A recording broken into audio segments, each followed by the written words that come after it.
লাডাখৰ গলৱানত ভাৰত চীন সীমান্তত দুই দেশৰ মাজত হোৱা হিংসাত্মক ঘটনাত এতিয়ালৈকে 20 জন ভাৰতীয় সৈন্য শ্বহীদ হোৱাটো নিশ্চিত কৰা হৈছে। ইয়াৰ পাছতে সমগ্ৰ দেশত উত্তেজনা বৃদ্ধি পাইছে।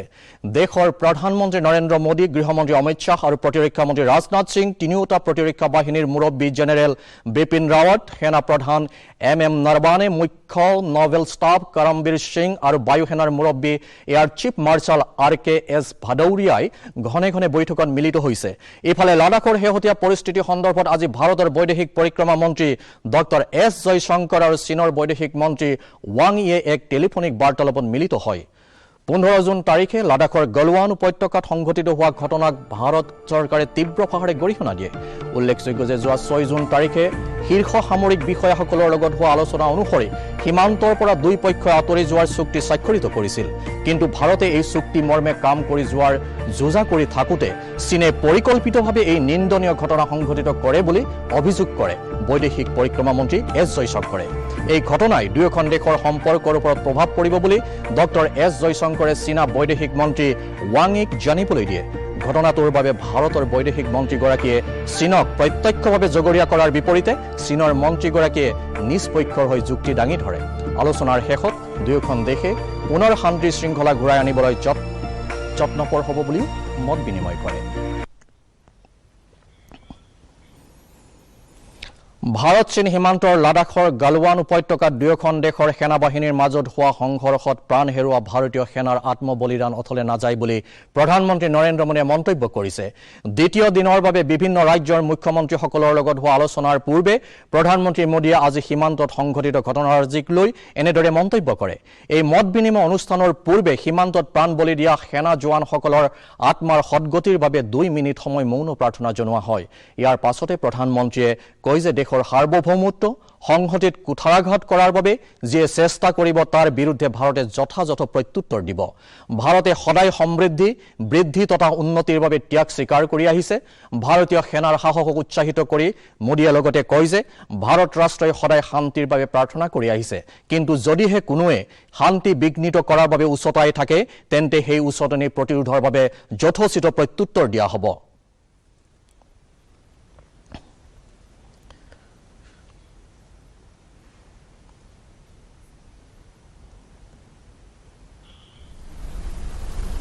मैं देश की सेवा में उनके इस महान बलिदान के लिए उन्हें नमन करता हूं, उन्हें कृतज्ञतापूर्वक श्रद्धांजलि देता हूं।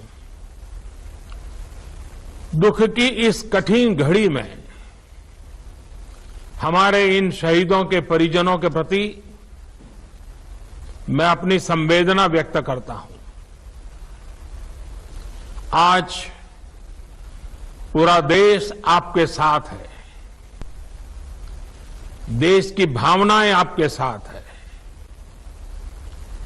चाहे स्थिति कुछ भी हो,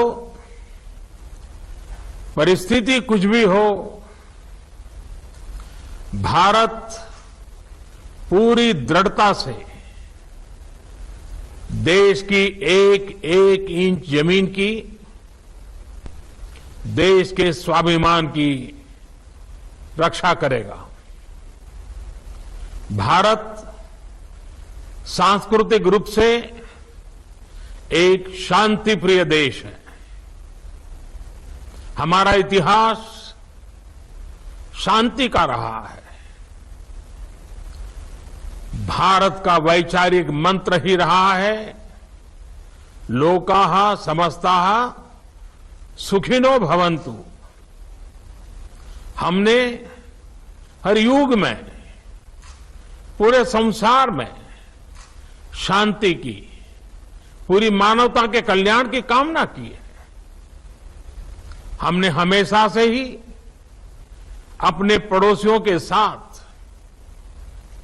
एक कोऑपरेटिव और फ्रेंडली तरीके से मिलकर काम किया है।